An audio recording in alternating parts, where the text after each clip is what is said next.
ไผเตียงใส่แน่นหั่นบ่ เลยให้เพิ่นอยู่หมอกำมันเด้ โอ้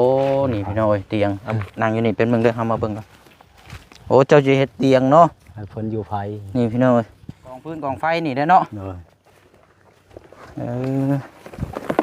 ไปพุ่นละขึ้นไปเทิงก่อนจิมเจ้าไปไปขึ้นไปนั่งเทิงพุ่นละ ไปแล้วบ่ เดี๋ยวไปเสียงสิต่อให้เบิ่งละนี่ตัวนี้เปิดเด้อ เลย แต่ว่าค่ำมาเดี๋ยวมันสิหุงเด้อหรอกคันว่ามันบ่หุงเจ้าก็เปิดเอานี่เด้อ เลย นี่กดปุ่มตัวนี้ เลย รับรองนะบัดนี้ลูกเต้าสบายบัดนี้เปิดไว้รถ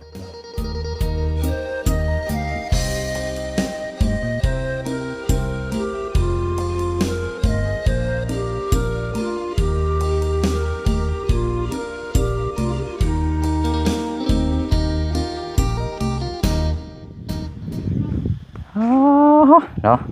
มันทกมันคืนนี่ อันนี้ก็เอาพี่น้อยถือว่าเป็นอีกครอบครัวหนึงกระตูบน้อยเนาะลมพัดลมเซโอ้ดีแต่ว่าเนาะเป็นยังไงเนาะภาพฝนตกเมื่อคืนนี่ นั่งอยู่ พี่น้อยเนาะหากมาแต่หาทางญาติและกลับเข้ามาพี่บัดนี้พี่น้องเนาะเคสของทางสาวเทแม่ลูก3ลูกคนที่4กำลังจะเกิดขึ้นเร็วๆนี้เนาะล่าสุดนี่ทางบุเชียงนี่มอบสายยางกับกระถางบักใหญ่พี่น้องเพื่อกะเกียมเวลาเราคลอดนี่แหละน้ำก็สิยืมน้องพระเจ้าอยู่ข้างหลังพุ่นแหละพี่น้องมันไกลพุ่นแหละประมาณซื้อมา100 เมตรมามอบให้เราเนาะเอาไว้ก่อนเพื่อความสุขสบายในจังหน่อยเนาะว่าที่ผ่านมาก็มีแต่หาบ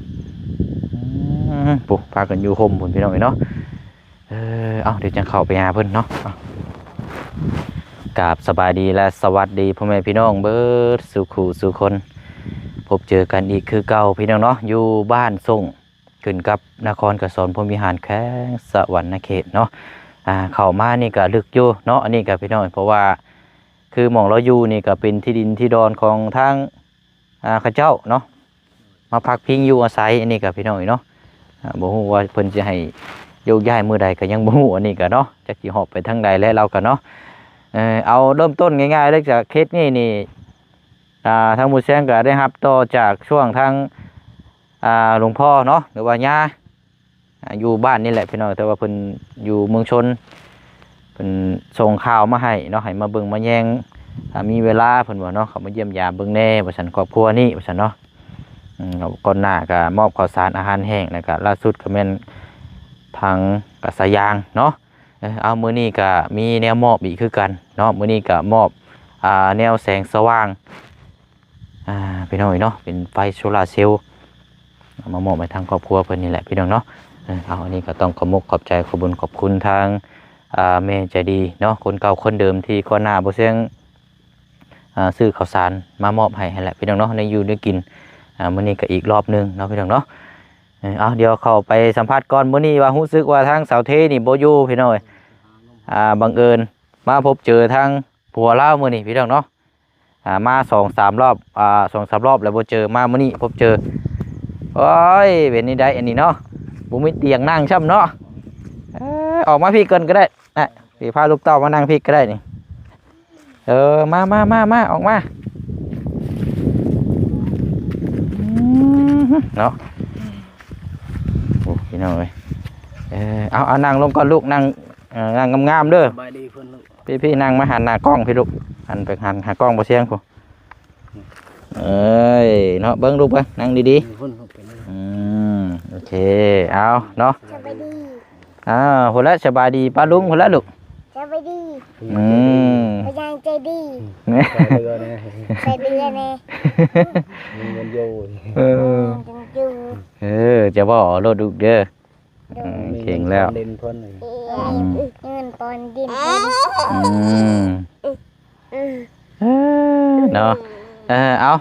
ทางง่ายเนาะอันนี้กับพี่น้อยผัวเราเนาะชื่อว่านี่ได้ก็เจ้านั้นชื่อบ่ดอดเนาะเบิ่งเด้อบ่เสียงขอนี่ไม้นี่อันนี้ใส่ข้อเสื้อนี่ก็ได้ถ้าบ่ดีไม้มันบ่ได้ยินโอเคแล้วชื่อรอนเนาะซ้ำกันบ่กับอันอายุซ้ำกันกับเมียเจ้าบ่ เฮาแก่กว่าหน่อยนึง แก่กว่านิดนึงเนาะประมาณจักปีก็แก่กว่า เฮา34 34 โดย เมียเจ้านี่30เนาะ โดยไปทางป่าเพิ่น นั่น เพิ่ ยิ น น จ้าง ทางให้รับจ้างเนาะ โดยโดย แล้วเหรอบ่ ยังเพิ่นว่าหาในกินก่อนว่าบ่มีในกิน อยู่หากินก่อนเนาะ โดย ยังหลายอยู่บ่มองทางให้ หลายแต่จักเพิ่นสิให้เท่าใดบ่จัก เอาบ่ได้คุยราคาลงคงราคากันก่อนบ่ จักนำเพิ่น เออ จักเพิ่นสิให้เท่าใดนะ คือว่าเฮาทางเฮ็ดไปก่อนหน้านี่เนาะ เฮ็ดไปก่อน โอ้ยพี่น้อยนั่นว่าฮู้ราคายังว่าเฮาเฮ็ดยังว่าพอได้มีกำลังใจในได้เนาะ โดย อันนี้หนูเฮ็ดไปเลยเดี๋ยวถึงเชื่อเพิ่นให้บ่สมที่ราคามันเมื่อยได้เนาะ โดยพูนไกลหยัง ย่างไปก็ไกล ไกล บ่ เอาลูกไปคามหัวเขา อืม หยังไป อืมมันนี่บ่ได้ไปมัน บ่ นี่ ได้ เนาะ ไปฝนตก อายุหากินเนาะ กินโอ้ยน่ากิน อืม มันไปแต่เช้ามันยังบ่ทันกินข้าว เมียเจ้าน่ะไปหากินใช่บ่ โดยไปแต่เช้า เราไปหาหยังกันน่ะ หาน้ำใหม่หางมหอย อืม ยังบ่ได้กินข้าวเช้าเลย ยังบ่ทันได้กินข้าวเช้าอยู่ โดย ว้าตัวบ่รู้ ไม่ได้กินข้าวเช้านี่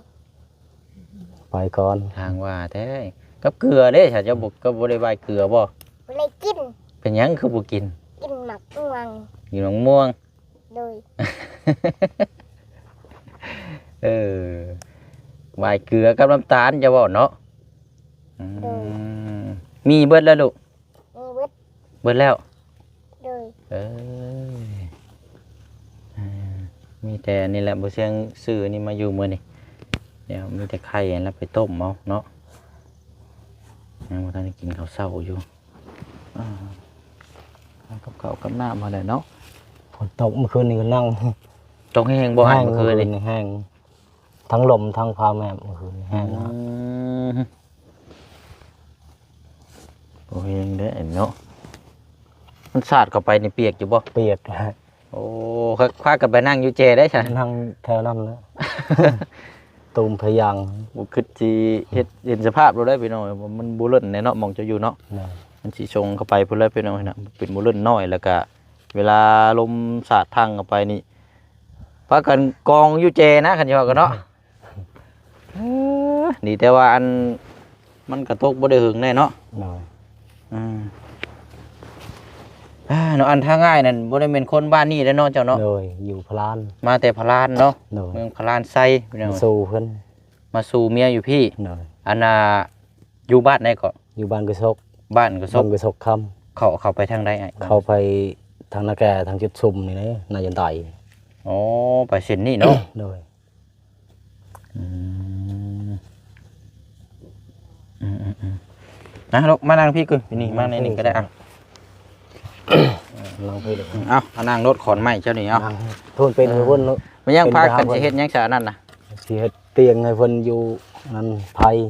เตียงสะแนนหั่นบ่ เลยให้เพิ่นอยู่หมอกำมันเด้ โอ้นี่พี่น้อยเตียงเอานั่งอยู่นี่เป็นเบิ่งเด้อเฮามาเบิ่งกันโอ้เจ้าสิเฮ็ดเตียงเนาะ ให้เพิ่นอยู่ไผ นี่พี่น้อย แสนน เตียงสะแนนเวลาคลอดลูกเนาะ เลย ก็ได้คาเดียวนี่บ่ เลยแบกมาแต่ฝุ่นไกล นี่ก็แบกมาแต่ไกลเนาะ เลย ไม่ติ้วได้นี่พี่น้องเนาะคันว่านั่นก็โต๊ะน้อยก็มีอยู่พี่น้องที่เฮาเคยมอบที่ผ่านมาแหละประมาณ200,000ปลายนั่นคันว่าไร่นะพี่น้องนี่เราก็ตัดมามันก็ได้ขาเดียวเนาะเอา มันเปียก มันเปียก เลย เนาะ น้องฟ้าใสน้ำใสเนาะแม่นบ่จะซื้อน้ำใสบ่ น้ำใส บ่แม่นน้ำขุ่นบ่ ว้า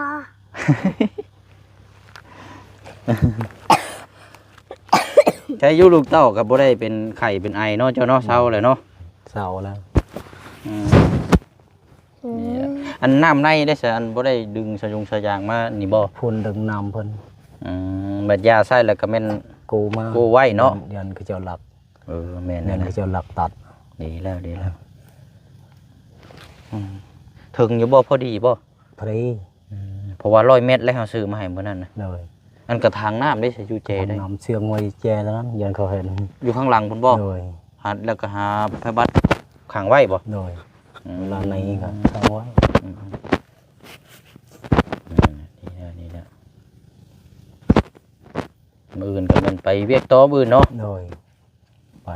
เวียกต่อ อันอยู่บ้านพุ่นก็แบบที่ดินที่ทางสิก็บ่ได้มีบ่อยู่หม่องจะอยู่ มีก็มันไกลบันไกลตัวเมืองมันไกลเข้าไป แบบบ้าน ทางยาก บ้านเกิดเมืองนอนหั่นนะ โดยทางมันยาก เออ เข้าไปเองออก ทางจากตัวเมืองไกล ไกล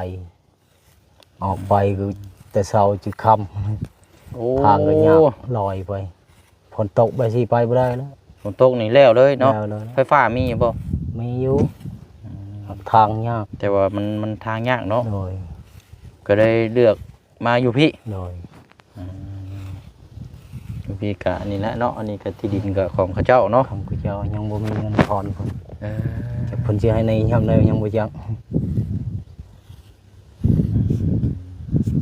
เป็นดินจัดสรรอันนี้ก็เนาะ โดย ดินจัดสรรก็นั่นอยู่เป็นว่า เพิ่นให้ถอกก่อนมื้อนึงว่า เพิ่นอยากให้ถอกมื้อนึง โดย ถอกแล้วบ่ บ่มีเงิน โอ้ ยังบ่มีเงิน คือว่ายินทางสาวเทแล้วว่าอันตอนนึงนั้นถ้าว่าถอกแบบคือเงินดาวนี่ประมาณ 45,000เนาะ โดย แต่ว่าถ้าซื้อสดนี่ 40,000 โดย แต่ว่ายังบ่ทันได้ผ่อนจักกีบครับ ยัง ยังบ่มีเงิน เนาะ เนาะ เป็นได้ซะเนาะผู้น้อยก็อันจังน้อยนี่ก็คลอดอีกแล้วเนาะ โดยคอร์ดก็จักสิคอร์ดอยู่ไสยังมีบนคอร์ดเปียกหมดกันฝนตกกันจักสิลีอยู่ไสแล้วทางลูกน้อย ข้างแล้วผ่าบัตรหั่นแล้วเนาะ โดย บัตรผมเอาหั่นแหละเนาะเอาตามนั้นแล้วจ้ะพี่น้องเนาะพอดีเฮาซื้ออันนี้มาให้เด้อ โดย แผงโซลาร์เซลล์เดี๋ยวเฮาสิต่อให้เบิ่งเลย โดย อันที่ว่าคือตอนนี้น่ะเจ้าไต้โคมอ่ะซั่นบ่ บ่มีโคม เอาบ่ได้มีหยังเลยบ่ มีหยังเลย เอ้า อยู่มืดเลย ไปจะไปกระตุกพุ่นแล้วปะเดี๋ยวไปเบิ่งกระตุกแล้วก่อนอันน้ำใสมาหิวเอาไข่ลูก ตรงนั้นลูก เราบ้าบ่ได้ซื้อขนมมาซ้ำเด้อมันกินหลายยันบ่าแขวแมงเอากินตัวนี้แหละจังสิใหญ่ไว้หน่อยนี่จำหิวนี่น้ำบ่เชียงนี่ไป อยู่ทานฮะทานเพิ่นขอบใจเพิ่น มาบักนายมาพี่ลูก เอาไว้ห้ำ บ่ให้ผู้อ้ายเจ้าผู้มาเอา ไว้ห้ เอาโจม ำอุ้มเอาห้ เอา ำ โจม ไว้พูดลูก ไปมือกระตุกเจ้าผู้ไปพุ่นละไปเบิ่งน้ำกัดเอาเราบัดนี้เนาะมีไฟนี่เนาะที่ผ่านมานี่มันมืดก็คือมันนอนโรบอทนี่น่ะ นอนเถอะ กับอยู่กับบวกกับมันกองพื้นกองไฟนี่ได้อเนาะ โดย ไปพุ่นละขึ้นไปเทิงก่อนจุ่มเจ้าไปไปขึ้นไปนั่งเทิงพุ่นละ ไปลูกไป เดี๋ยวไปเสียงสิต่อให้เบิ่งละโอ้ใครอยู่เห็ดตัวนี้ปิดกั้นเลยเนาะ โดย มาเมื่อนั้นยังบ่ทันได้กั้นยันลูกน้อยตกก็เลยยังให้เป็นเฮ็ด ไปเจ้าหลักเขาหลักยัง มาพี่อันนั้นนะเขาสิต่อให้อันนั่งดีๆอันนั่งเบิ่งเด้อเดี๋ยวสิต่อให้เบิ่ง น้อย มีไฟอยู่เด้ ยังมี เบิ่งก่อนเด้ ไฟมันเข่าเท่า ไฟถึงเข่าเนาะโอ้ยเนาะบ่มีโคมเลยเนาะ บ่มีเลย เอาเวลาหาอยู่หากินสิเจ้าบ่ได้ไปบ่ บ่ได้ไปแล้วบ่มีโคมบ่มีเงินซื้อ พอได้หาก้านหาอยู่หากินเนาะ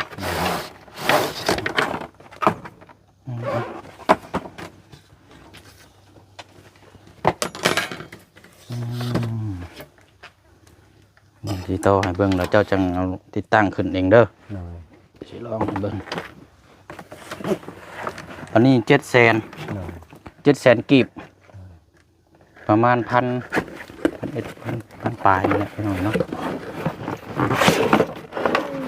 ใช่เนี่ยโอ้โธ่ดอกบักใหญ่เอาอ่านให้ผู้เชี่ยงฟังแน่ อ่านให้ลูก อ่านเบิ่งอยู่ฮะ อ่านบ่เป็น นี่ได้ ค่อยอ่านบ่เป็นหมด มันยังบ่ได้เรียนว่าอ่านบ่ได้แล้วเดี๋ยวเบิ่งได้เด้อบัดบ่แล้วก็เจ้าจังหามัดใส่หม่องที่ว่ามันเหมาะที่สุดนั่นแหละเดี๋ยวเอาสิให้นี่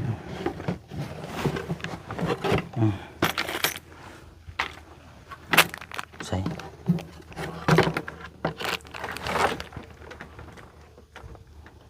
พอได้ฮู้แน่แหล้วเนาะลูกเต้าก็น้อยครับ อยู่พื้นอยู่ไฟ อยู่พื้นอยู่ไฟลูกน้อยคลอดลูกอีกโอ้ยอันว่าคัดอยู่จังซี่น่ะพี่น้องเพิ่นก็มาเยี่ยมมายามอยู่บ่ในบ้านนี่ บ่ พี่น้องทางเมียได้บ่ได้มาบ่ มา ฮะ เขาเพิ่นจะละนะเพิ่น ไปมาบ่ เด้อ เอออันนี้นี่บ่แล้วเจ้าเอาขึ้นไปมัดถึงหลังคานี่เด้อ เด้อ แต่ว่ามัดได้เพราะว่าเหลียวลมพัดมันสิอันนี้ลมพัดมาเดี๋ยวมันสิปิวยังสิประกอบหรอกนะเบิ่งดอกเบิ่งกัน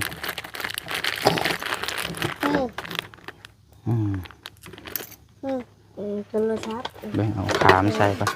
เอาจับให้เฮาเลยเอาจับตั้งไว้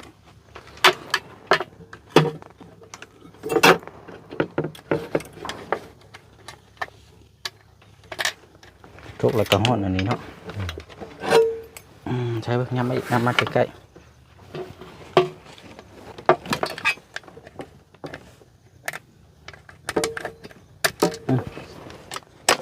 นี่ขามันตัวนี้นะขาจับมันนี่ยังบ่มาอยู่แม่เนาะมันลงห้วยนั่นล่ะบ่จักคนท้องครับอันอยู่น้ำกันนี่เอาแต่จักปีอ่ะเอาผัวเมียนี่ 8 ปีเลย 8 ปี เด้อ 8 ปีได้ลูกอันนี้เนาะเอาจับดีๆจับดีๆได้ลูก3 คนเนาะ เด้อ พ่อแล้วเด้อลูกนะเด้อ พอแล้ว หาเงินซื้อยาคุมเด้อคันบ่มีเอาน้ำเฮาก็ได้ซื้อยาคุมเด้อ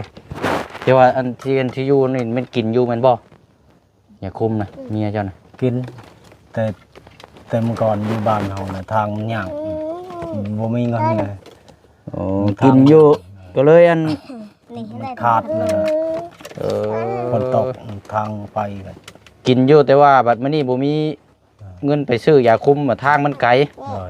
ก็เลยขาดช่วง เด้อ ก็เลยท้องช้ำ เด้อ นี่ได้นี่ ปันทางเป็นเหตุด้วยใช่พี่น้องเนาะก็เลยท้อง นี่ โอเคเอาจะตั้งไว้ข้างๆกันก่อนก็ได้ตั้งไว้ข้างๆครับจิตต่อ นี่ ตั้งชิก็ได้ตั้งดีมื้อนี้บ่บ่แล้วเจ้าเอาขึ้นไปไว้เทิงพุ่นเด้ออันนี้มัด น้องคนนี้รักและเชล นี่แหละเจ้าก็มัดตัวนี้มัดแช่แจนี่หรือว่าจังนั้นแล้วแต่เจ้าสิหมุนใช่เด้อ เด้อ เลือกตามสะดวกนั่นแหละมันเนี่ยแบบนี้นะ นาน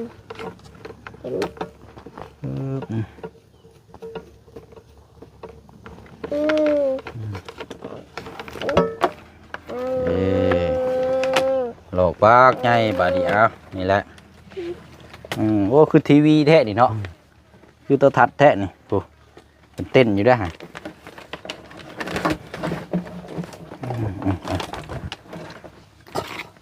ใช่หลายอย่างแท้ฝนตกแล้วก็ฮอดเนาะ ทอน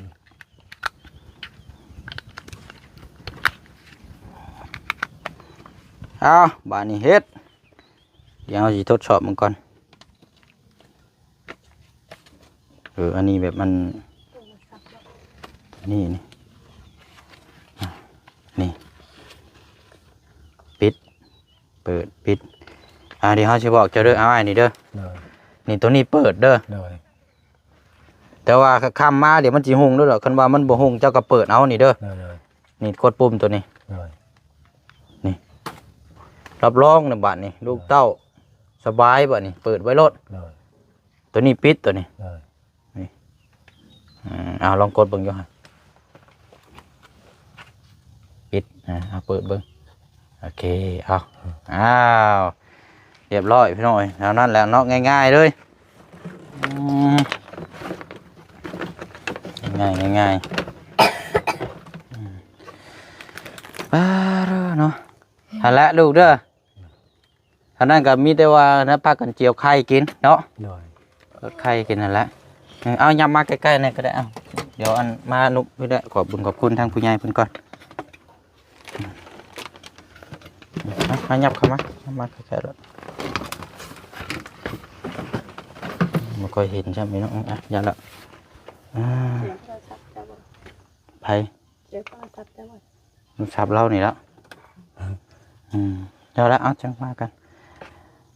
เนาะเอาเมื่อนี้กันนี่แหละพี่โน้ยได้เอามอบแสงสว่างมาให้ทางครอบครัวเพิ่นเนาะวันนี้ก็ต่อไปนี่ก็สิบ่มืดมิดแล้ววันนี้เนาะตกกลางค่ำกลางคืนดีใจอยู่บ่ โดยดีใจ ยั ยังได้เฮือนพอได้ให้เมียอยู่ไผ อันแรกอันนี้ก็จังนี่พี่น้องแล้วแต่อันนี้ก็หาตัดไม้ตัดยางมาคือจะเฮ็ดนั่นแหละเนาะมันแย่งกันนั่นแหละก็ได้ใช้แล้วก็จะมัดใส่นี่แจแล้วก็เอาตัวนี้ขึ้นไปเทิงเด้อแล้วก็หาแนวมัดไว้เดี๋ยวพัดลมมันสิพัดเด้อเพราะว่าตัวนี้เนี่ยมันอยู่กับมันเกี่ยวกับแสงอาทิตย์เด้อเอาละไอ้มีแต่ว่ามองกล้องเฮาพุ่นละเด้อหนุ่มมือฝากขอบคุญขอบคุณทางอันแม่ใจดีเพิ่นเด้ออยู่ทางฝั่งไทยเด้อเพิ่นให้ซื้อประสงค์ออกน้ำ ขอบใจ ทางอันแม่นี่แหละที่เฮามามอบให้นี่แหละเด้อ โดย เอาบอกเพิ่นโดดนะก้าวบอกขอบใจเพิ่นแน่เนาะ ขอบใจ ให้เพิ่นอยู่ดีมีแฮง อยู่ดีมีแห้ง โอ้ย โดย ให้ ขอบใจผู้ใหญ่ใจดีโดย ให้อยู่ดีมีแฮง ให้อยู่ดีมีแห้ง ให้ร่ำให้ด้วย ให้ลำให้รวย ให้โชคมาน โชคให้มาน ร่ำได้ด้วยเด้อ เด้อ ที่เบิ่งแย่งลูกหลาน ยังลูกหลาน บอกง่ายสอนฟังเยอะนี่พี่น้องเนาะทางลูกเราก็เอาเฮาแนวตามนั้นเด้อง่ายเด้อพากันจัดแจงเอาบัดนี้เพราะฉะนั้นก็สิได้เดินทางก่อนบัดนี้เด้อเด้อเอาอยู่ดีมีแห้งเนาะเอาสบายดีเด้อเนาะเท่าไหร่แล้วฮะโอเคไปฉันย่างไปพุ่นละไปกันเนาะไปอะไรเนาะเอามาเบิ่งทางหลังคาพี่ก่อนใช้กระถางนี่บ่โอ้นี่เลยพี่น้อยน้ำกระถางบ้ากใหญ่นี่ทำสีอาบเราแล้วก็ขอล้างมือก่อนจักหน่อยขากแล้วนี่เนาะฉันมาแล้วมันมีกระถางใหญ่อาบเลยลายมืออยู่แล้วนี่เพื่อซีเวิร์ดนี่โอ้ยทองโกมาอีกแล้วนี่แต่คักชิบุได้ไปหาหมอซะบ่ละวันนี่พี่น้องเป็นกระเพาะเสียแต่เศร้าเนาะไปอะไรเนาะเดินทางต่อเฮากับมิตรว่านั่นแหละพี่น้องมากันเนาะในการอยู่ใช้ชีวิตประจำวันบ่ประมาทเนาะคอยเฮ็ดคอยใช้อย่างกันแย่งกันไปหั่นละเนาะไปตามนั้นแล้วบ่เช่นก็สิได้ล่ำลาพ่อแม่พี่น้องไปอีกคือเก่าคือเดิมเด้อเนาะกับภาพบรรยากาศกระตูบนี่แหละเนาะทางสาวเทเนาะแต่ว่ามื้อนี้เราบ่อยู่พี่น้องเอ้ยเนาะอุ้มท้องลูกน้อยไปหาอยู่หากินบอกว่าตากแดดไปเด้อเดี๋ยวมีไฟเด้ออันน่ะตากแดดไว้อ้ายเด้อเฮ็ดได้รถตากแดดไว้บ่แรงมากก็สิได้ใช้งานเลยเอามันตอนแดดนั่นแหละไฟโซลาร์เซลล์เนาะเอาก็เนาะจังไดก็ขอบขอบใจขอบคุญขอบคุณทางแม่ใจดีจากฝั่งไทยหลายๆเด้อเนาะที่ได้มอบหมายมอบงานให้ทางผู้เชี่ยวนี่เป็นสะพานบุญให้ภายในมื้อนี้เนาะก็ให้ทางแม่และภายในครอบครัวจงมีแต่สุขภาพร่างกายแข็งแรงปราศจากโรคภัยไข้เจ็บเด้อเนาะว่าสิเฮ็ดธุรกิจการงานหรือว่าการค้าการขายก็ขอให้ราบรื่นโชคมานร่ำรวยเด้อสาธุเนาะเอาแล้วเนาะพบพ่อกันในคลิปหน้ามื้อนี้ขอตัวเดินทางออกก่อนวันนี้พี่น้องเนาะกายเติบอยู่ได้เนาะเข้ามาในนี่กะบ๊ายบายได้พี่น้องเด้อสบายดี